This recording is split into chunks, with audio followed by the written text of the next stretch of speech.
சிக்கிக்கொண்ட சிறுவன் சிறுமிகள் சுமார் 5 மணி நேர தீவிர தேடலுக்கு பின் மீட்பு.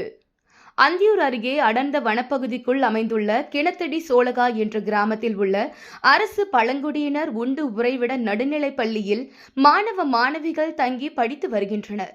இவர்களில் அந்தியூர் அருகே பர்கூர் மலைப்பகுதியில் அமைந்துள்ள கொங்காடை என்ற மலை கிராமத்தை சேர்ந்த 5 சிறுவர்களும் 2 சிறுமிகளும் யாருக்கும் தெரியாமல் வனப்பகுதி வழியாக தங்களது சொந்த ஊரான கொங்காடை மலை கிராமத்திற்கு செல்ல திட்டமிட்டுள்ளனர். இதன்படி சம்பவத்தன்று காலை அவர்கள் அப்பள்ளியில் பாதுகாப்புக்காக இருந்த சமையலரிடம் தெரிவிக்காமல் பள்ளியை விட்டு யாருக்கும் தெரியாமல் வெளியேறியுள்ளனர். இதையடுத்து இது குறித்து தெரிய வந்ததும் அப்பள்ளி ஆசிரியர்கள் கொங்காடை மலை கிராமத்தில் உள்ள அம்மாணவ மாணவிகளின் பெற்றோர்களுக்கு இது பற்றி உடனடியாக தகவல் தெரிவித்துள்ளனர்.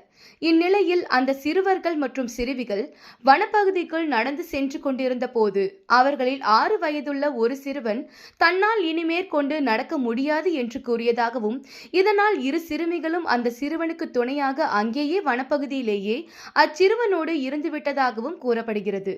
இதைத் தொடர்ந்து மற்ற 4 சிறுவர்களும் பயணத்தை தொடர்ந்து மேற்கொண்டு காக்கைனூர் மலை கிராமத்திற்கு வந்து சேர்ந்து அக்கிராம மக்களிடம் வனப்பகுதிக்குள் 2 சிறுமிகள் மற்றும் ஒரு சிறுவனும் சிக்கிக்கொண்ட விவரத்தை தெரிவித்துள்ளனர்.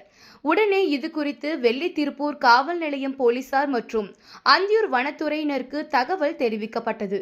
அதையடுத்து வனப்பகுதிக்குள் போலீசார் மற்றும் வனத்துறையினர் 5 குழுக்களாக சென்று தேடினர். மேலும் ட்ரோன் கேமராக்கள், தெர்மல் ட்ரோன் கேமரா மூலமும் தேடப்பட்டது. தொடர்ந்து சுமார் 5 மணி நேர தீவிர தேடலுக்கு பிறகு அந்த 2 சிறுமிகள் மற்றும் சிறுவனும் கோட்டமலை அடிவார பகுதியில் இருந்தது கண்டறியப்பட்டு அம்மூன்று பேரையும் வேட்டை தடுப்பு காவலர்கள் மீட்டு அழைத்து வந்தனர். தயார் நிலையில் இருந்த 108 ஆம்புலன்ஸில் அந்த மூவருக்கும் முதலுதவி சிகிச்சை அளிக்கப்பட்டது.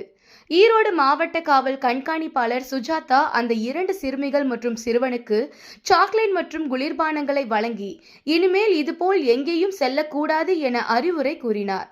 பின்னர் அந்த 2 சிறுமிகள் மற்றும் சிறுவனும் அந்தியூரில் உள்ள அரசு மருத்துவமனைக்கு அனுப்பி வைக்கப்பட்டனர். இம்மூவரையும் பத்திரமாக மீட்ட வேட்டை தடுப்பு காவலர்கள் மகேஷ், நாகராஜ் மற்றும் ராஜா ஆகியோருக்கு மாவட்ட காவல் கண்காணிப்பாளர் சுஜாதா மற்றும் வனத்துறை அதிகாரிகள் பாராட்டுகளை தெரிவித்தனர்.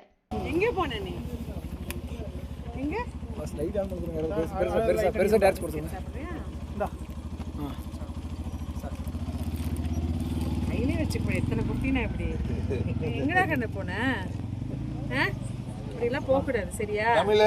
தமிழ் நீதானா? இவதான் ஐடியா மாஸ்டர் போல இருக்கு. எல்லாரும் கொடுங்க. புடி புடி புடி. நீ எல்லாம் எதுக்கு இவங்க கூட போன? அண்ணாங்கெல்லாம் போன, நீ போறதா?